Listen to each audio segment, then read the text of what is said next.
Episode की शुरुआत में हमें ज़ाय वाइन को दिखाया जाता है जो कि मून बियोंग की कही हुई बातों को सोच रहा होता है। सीन चेंज होता है, हमें वक्त में थोड़ा सा पीछे ले जाया जाता है जहां मून बियोंग ज़ाय वाइन से कह रहा होता है कि मैं जानता हूं कि तुम यहाँ पर किस लिए आए हो। ये काफी मुश्किल होता है अगर कोई ज़ाय फैमिली के मेंबर को नोटिस ना करे तो, वो भी 3 सबसे बिगेस्ट फैमिली में से एक है।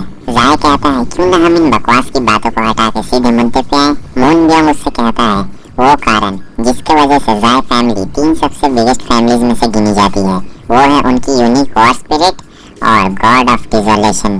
सिर्फ ऐसी स्पिरिट जो ज़ाय फैमिली के ब्लड लाइन ही इनहेरिटेट कर सकते हैं। अभी तक तुम लोग की सिर्फ 6 जनरेशन पास हुई है और ज़ाय वाइन तुम उस 7 जनरेशन में से एक हो। तुम उन सभी से डेस्परेटली बहुत ज़्यादा कोशिश कर रहे हो ताकतवर बनने की ताकि तुम उसे इनहेरिटेट कर सको। तुम्हारे वो 2 शैतान भाई, तुम में से जो सबसे ताकतवर रहेगा वही उस स्पिरिट को इनहेरिटेट करेगा। क्यों? यही रूल्स है ना। ज़ाय वाइन कहता है आखिर तुम क्या कहने की कोशिश करना चाहते हो। मून उससे कहता है मैं तुम्हें कम वक्त में ही ताकतवर बना सकता हूँ लेकिन इसकी एक कंडीशन है। वो कहता है क्या? कैसी कंडीशन? मून उसे बताता है उसके लिए तुम्हें रॉज को हराना होगा। और सीन फिर से प्रेजेंट में आता है। वो अपने मन में सोच रहा होता है रॉज क्या तुम सचमुच ताकतवर हो? तभी हम देखते हैं कि रॉज आता है और सीधे उसके दरवाजे पे एक जोर का लात मारता है। हम देखते हैं वो उस लड़की को भी लाया हुआ होता है। रॉज कहता है तुम मुझसे पहले यहाँ पर आ गए। ज़ाय उससे कहता है मुझे उम्मीद नहीं थी कि तुम्हारी ऐसी हॉबी भी है।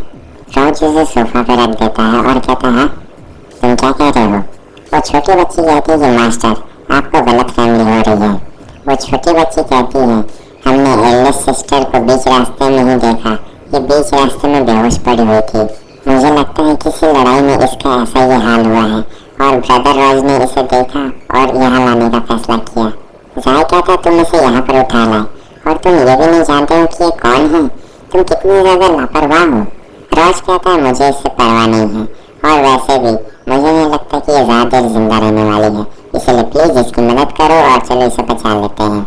सीन चेंज होता है, हमें इस छोटे बच्चे को दिखाया जाता है जो कि उस लड़की को हील कर रही होती है। रॉज कहता है शायू क्या तुम जानती हो कि हील कैसे किया जाता है? वो कहती है हाँ मुझे हील करना आता है क्योंकि इसकी जो स्पिरिचुअल एनर्जी है वो खानदान से ही चली आ रही है हील करने वाली और ये ज़ाय फैमिली के मेडिकल सपोर्टर्स हैं। इधर रॉज ज़ाय से धीरे से कहता है अगर मैं सच कहूँ तो क्या वो उसका ब्रेन वॉश या कुछ और तो नहीं कर रही है? ज़ाय कहता है नहीं बिल्कुल नहीं। अब इधर रॉज कहता है oh dear high and mighty young ज़ाय फैमिली मास्टर। इधर हम देखते हैं कि शायू ने उसे पूरी तरीके से हील कर दिया है और अब वो धीरे धीरे अपनी आंखें खोल रही होती है। वो लोग कहते हैं हे क्या तुम ठीक हो? हम देखते हैं कि वो लड़की तुरंत ही उठती है और शायू पे हमला करने वाली होती है अपने तेज नाखूनों से। तभी ज़ाय वहाँ पर आ जाता है और उसका हाथ पकड़ लेता है और कहता है रुको। रॉज उस लड़की से कहता है तुम हमें रोड पर बेहोश पड़ी हुई मिली थी और तुम्हें बहुत गहरी चोट भी लगी हुई थी, इसलिए मैंने तुम्हें यहाँ पर ले आया ताकि तुम आराम कर सको और तुम्हारी बॉडी को हील किया जा सके। इधर शायू रॉज के पीछे छुपी हुई होती है और वो रो रही होती है। वो कहती है लिटिल सिस्टर क्या अब आपको अच्छा महसूस हो रहा है? जैसे ही वो ये बात कहती है तभी हम देखते हैं कि साइड की दीवार टूट जाती है। रॉज कहता है आखिर यहाँ पर क्या चल रहा है? वो लड़की काफी डरी हुई सी रहती है और कहती है कि अब सब खत्म हो चुका है। हमें दिखाया जाता है वहाँ पर 2 मॉन्स्टर्स आते हैं और वो लोग कहते हैं यहाँ पर हो तुम। वो लंबा वाला मॉन्स्टर कहता है तुम्हें प्रेडिक्ट करना बहुत आसान था। वो मेढक जैसे शक्ल लग जाता है थर्ड मास्टर आप शांत हो जाइए, जब हम इसे वापस ले जाएंगे तब बॉस काफी खुश हो जाएंगे और आपको इनाम देंगे। वो बंदा कहता है हाँ ये बात तो सच है, इस जोन में कोई भी 3 ऐसे भाग नहीं सकता है। तभी उन दोनों को मून बियोंग की बातें याद आती है कि तुम्हें 3A को वाइप आउट करना है वो भी 2 हफ्तों में। हम देखते हैं कि वो लड़की अपनी स्पिरिचुअल एनर्जी को बाहर निकालती है और पीछे चली जाती है। तुम लोग मेरी बहन को जाने क्यों नहीं देते हो? मैं तुम्हारा पीछा नहीं छोड़ूंगी और तुम लोग इससे बच के भी नहीं भाग सकते हो। वो जो लंबा वाला बंदा होता है वो कहता है हमारे बॉस सोचते हैं कि तुम उनके लिए ब्लेसिंग्स हो। ये अजीब नहीं है? हमने कितनी मेहनत की तुम्हें ढूंढने में, क्या तुम हमारी मेहनत के लिए तालियां नहीं बजा सकती हो? और वैसे भी हमने तुम्हारी बहन को अपने कब्जे में रखा है। मगर बॉस को ज्यादा इंतजार नहीं हो रहा था, इसलिए उन्होंने थर्ड मास्टर को भेजा था कि वो तुम्हें वापस लाएं। अगर तुम हर्ट नहीं होना चाहती हो तो कोई भी बेवकूफ़ी भरी चीज़ मत करना तुम्हें क्या लगता है कि ये तो छोटे से गधे तुम्हें बचा लेंगे? वो लंबा वाला बंदा कहता है, मैं सरप्राइज्ड हूँ कि तुम्हारी बॉडी पे इतने सारे चोट के निशान थे, वो सभी इतनी जल्दी हील कैसे हो गए। और हम देखते हैं वो दोनों उस पर हमला करने के लिए आगे बढ़ते हैं और कहते हैं, मगर अब इससे कुछ फर्क नहीं पड़ता, तुम एक बार भाग चुकी हो, लेकिन अब हम तुम्हें दूसरा मौका नहीं देने वाले हैं। हम देखते हैं रॉज उसके बीच में आ जाता है। लंबा वाला बंदा सोचता है ये काफी तेज है। रॉज उससे कहता है ये मत समझने कि हम लोग कमजोर हैं। वो लंबा वाला बंदा कहता है क्या तुम्हारी पावर सिर्फ स्पीड है? और वो अपने मेढक साथी से कहता है कि जाओ और उस लड़की को ले आओ। लेकिन जैसे ही वो पीछे मुड़ता है वो देखता है ज़ाय वैंग ने उसके मेढक दोस्त की ये हालत कर दी है। इसे देखकर वो बंदा काफी शॉक हो जाता है और कहता है आखिर इस बच्चे ने लॉन्ग टर्म को कैसे हरा दिया? वो एक जूनियर वॉर हीरो है। रॉज कहता है आखिर तुम कहाँ देख रहे हो? रॉज अपनी स्पिरिचुअल पावर को बढ़ाता है और एक जोरदार मुक्का उसे मारता है। वो लड़की सोचती है ये दोनों आखिर कौन है ये दोनों, लेकिन उस बंदे को उस पंच से ज्यादा फर्क नहीं पड़ता है। रॉज कहता है ये तो बस एक लाइट पंच था। तब उन्हें पता चलता है कि उसकी वो बॉडी फेक थी और रॉज को ये बात पहले से पता थी, इसलिए उसने लाइट पंच मारा था। रॉज कहता है ज़ाय वैंग चलो उसका पीछा करते हैं, लेकिन ज़ाय वैंग तो पहले ही वहाँ से जा चुका था। उन दोनों को ऐसे लड़ता हुआ देख के लड़कियाँ भी शौक में रहती है और सोचती है ये दोनों बच्चे आखिर कौन है ये। शायू कहती है क्या आप ठीक है बिग सिस्टर? इधर हमें उस मास्टर वाले बंदे को दिखाया जाता है जो भी सोच रहा होता है आखिर वो दोनों बच्चे कहाँ से आए थे। अच्छा हुआ मेरे पास ये ट्रिक थी, वरना मैं नहीं बच पाता। वो पंच काफी ज्यादा खतरनाक था, मैं बहुत ज्यादा डर गया था। अच्छा हुआ मैं वहाँ से भाग गया, वरना मैं अगली बार नहीं बचूंगा। और स्पेशली वो बच्चा, मुझे तो लगा था कि मैं नहीं बचने वाला हूँ और अगली बारी मेरी ही है। मुझे ये बात जल्द से जल्द अपने भाई को बतानी होगी। लेकिन तभी हम देखते हैं ज़ाय आता है और उसे एक जोरदार की किक मारता है। किक इतनी ज्यादा ताकतवर होती है कि वो बंदा उसे ब्लॉक तो कर लेता है, लेकिन वो सीधे दीवार के अंदर चला जाता है। वो बंदा भी अब काफी ज्यादा गुस्सा हो चुका होता है और वो धीरे धीरे अपने वॉर स्पिरिट को बाहर निकाल रहा होता है। वो कहता है तुम्हारी हिम्मत कैसे हुई? मैं भी 3A के लीडर्स में से एक हूँ। और फिर वो अपनी वॉर स्पिरिट को बाहर निकाल लेता है। वो कहता है या तो आज तुम मरने वाले हो या फिर मैं। सीन चेंज होता है, हमें रॉज को दिखाया जाता है जो कि भागते भागते उनके पास आ रहा होता है और अपने मन में सोच रहा होता है वो ज़ाय वैंग वो दिखने में बहुत ज्यादा क्रूर लगता है। अगर मैं सीधे सीधे बात करूँ तो मैं उसके बारे में उतना कुछ नहीं जानता हूँ, बगैर इसके कि एक छोटी सी बच्ची दिन भर उसके आगे पीछे कूदती रहती है और उसकी वॉर स्पिरिट और एबिलिटी दोनों ही काफी कमाल की है। और चलो चलो अभी इन सभी चीज़ों को भूल जाना है मुझे। अभी मुझे ज़ाय वैंग तक पहुँचना है जल्द से जल्द और फिर उस सिलेंडर जैसे फिश बंदे से मुझे 3A के बारे में पूछना भी तो है। लेकिन उसे समझ नहीं आ रहा होता है कि आखिर वो कहाँ जाए। उसे लगता है कि वो गुम हो चुका है, लेकिन तभी उसे कोना दिखता है और वो कहता है चलो देखते हैं आखिर यहाँ पर क्या हो रहा है। जब रॉज वहाँ पर पहुँचता है तब उसे ब्लड की काफी स्ट्रॉन्ग स्मेल आ रही होती है। वो कहता है ज़ाय वैंग ये जरूरी नहीं था। इधर हम देखते हैं कि ज़ाय वैंग उस बंदे को बहुत बुरी तरीके से मार चुका होता है। ज़ाय वैंग कहता है मेरा वार्म अप हो गया, रॉज चलो लड़ते हैं। लड़ते हैं। रॉज भी बिना हिचकिचाए उससे कहता है ठीक है चलो तब लड़ाई शुरू करते हैं। हमें मून को दिखाया जाता है जो वहीं पास के बिल्डिंग पर बैठा हुआ होता है और ये सारा तमाशा देख रहा है। तभी हम देखते हैं कि ऊपर से चिड़िया का पंख गिरता है और आप सभी को तो पता ही होगा ये पंख किसका है। मून बियॉन्ड कहता है क्या मुझे कहना चाहिए कि मैंने तुम्हें बहुत लंबे समय से नहीं देखा, या फिर चलो दफा हो जाओ यहाँ से। वो ये बड़बड़ा ही रहा होता है। तभी वहाँ पर फोनिक्स और वो दूसरी सुपर हीरो वहाँ पे आ जाते हैं। फोनिक्स कहता है और उम्मीद है कि तुम ठीक हो गए मून बियॉन्ड। रॉज कहता है मैं भी ये जानने के लिए बहुत ज्यादा क्यूरियस हूँ कि आखिर तुम्हारा वॉर स्पिरिट कैसा है। ज़ाय कहता है ठीक है चलो आ जाओ रॉज। हम देखते हैं कि ज़ाय काफी तेजी से आगे बढ़ने लगता है और वो रॉज पे हमला करने के लिए अपना हाथ आगे बढ़ाता है, लेकिन रॉज तुरंत ही उस हमले से बच जाता है।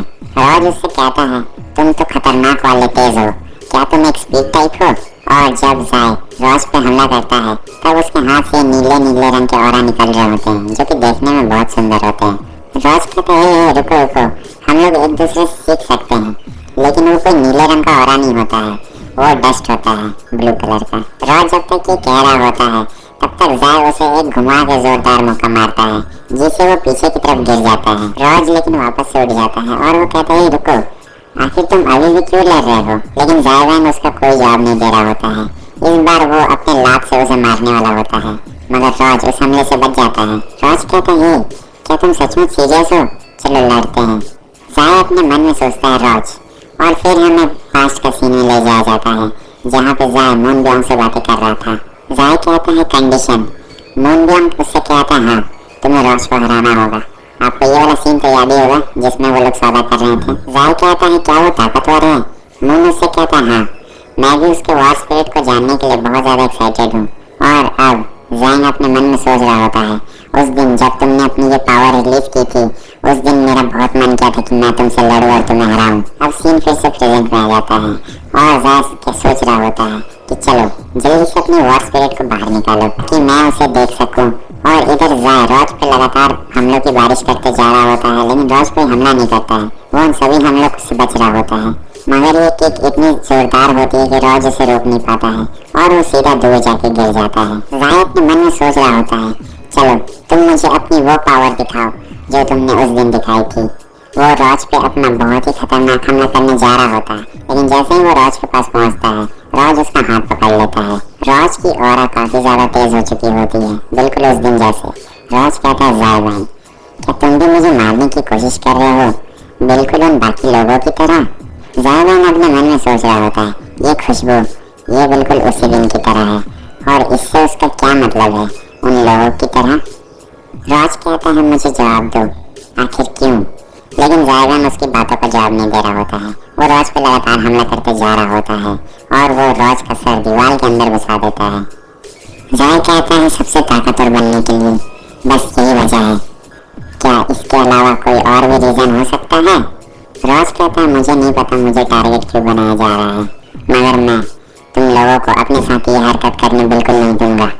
इधर आप देख सकते हैं जायवान ने रॉज की क्या हालत कर दी है, लेकिन अचानक से रॉज की पावर काफी ज्यादा बढ़ने लगती है और वो जायवान के ऊपर हमला करने के लिए आता है। रॉज कहता है, मैंने सोचा था कि हम दोनों दोस्त थे, और वो जाय को एक जोरदार पंच मारता है। जाय कहता है, मैं तुम्हारी इन बकवास बातों से अपना फोकस नहीं खोने वाला हूँ। और फिर हमें पता चलता है कि रॉज ने जिसे मारा था वो बस उसकी एक मिरर इमेज थी। इस टेक्निक का नाम है स्पेस मिरर क्रैक। रॉज कहता है, क्या मिरर्स? तभी जाय उसके पीछे आता है और कहता है, रॉज, मुझे फ्रेंडशिप से नफरत है। रॉज तुरंत पीछे मुड़कर एक जोरदार मुक्का मारता है, लेकिन वो भी मिरर होता है। रॉज उससे कहता है कि सामने आओ। जाय उससे कहता है, अब जबकि तुम अभी तक नहीं जानते हो कि अपनी वॉर स्पिरिट को बाहर कैसे निकाला जाए, अब लगता है कि मुझे ये करना ही होगा। वो अपनी वॉर स्पिरिट को बाहर निकाल लेता है। मिरर वाला सीन चेंज होता है, हमें उस लड़की और शायू को दिखाया जाता है। वो लड़की कहती है, शायू तुम इतनी चिंता क्यों कर रही हो? शायू कहती है कि सब चीज ठीक है, बस मैं अपने यंग मास्टर को लेकर थोड़ी सी चिंतित हूँ। वो लड़की कहती है कि वो काफी ताकतवर है, तुम्हें उसके बारे में चिंता नहीं करनी चाहिए, क्योंकि जितनी उसकी स्ट्रेंथ है मुझे नहीं लगता कि वो किसी मुसीबत में पड़ेगा। शायू कहती है, हाँ बिल्कुल सही कह रहे हैं। और वो अपने मन में सोच रही होती है, काश ये मेरे मन का भ्रम हो कि मैं बिना किसी वजह के बस उनकी चिंता कर रही हूँ।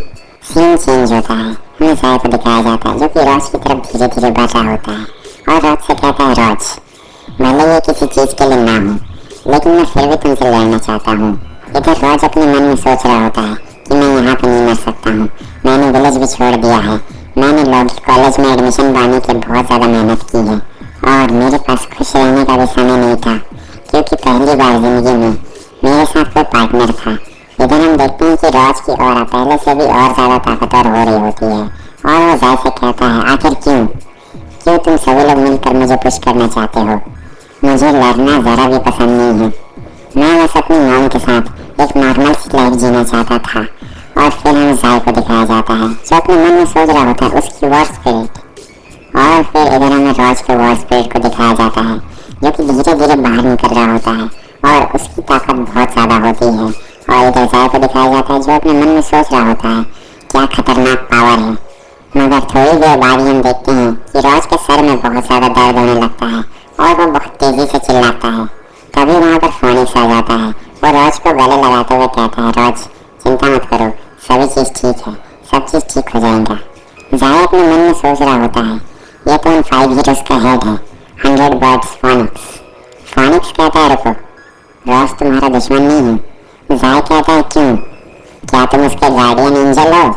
फॉनिक्स कहता नहीं, मैं बस इसका एक टेम्परेरी गाइड हूँ। और इधर फॉनिक्स को देख के रॉज काफी खुश होता है। रॉज का सारा गुस्सा शांत हो चुका है और अब उसकी वॉर स्पिरिट वापस जा रही है। मूनबियोम कहता है, ओ डियर, तुम यहाँ पर हो? भाई मुझे नहीं, ये बंदा कमाल का लगता है, खतरनाक भी है और प्यारा भी है। पता नहीं आगे चल के क्या करेगा। ज़ायवान, तुमने जरा सा भी पेशेंस नहीं है। मैं बस घर ही गया था शावर लेने के लिए, वैसे ही तुम लोगों ने लड़ाई झगड़ा शुरू कर दिया और बस हमारा ये एपिसोड भी यहीं खत्म होता है। अगर आपको वीडियो अच्छी लगी तो लाइक कर दें, चैनल पर न्यू है तो सब्सक्राइब कर दें, कमेंट करके बताएं कि आपको ये वीडियो कैसी लगी और यहाँ तक आपका वीडियो देखने के लिए बहुत बहुत धन्यवाद।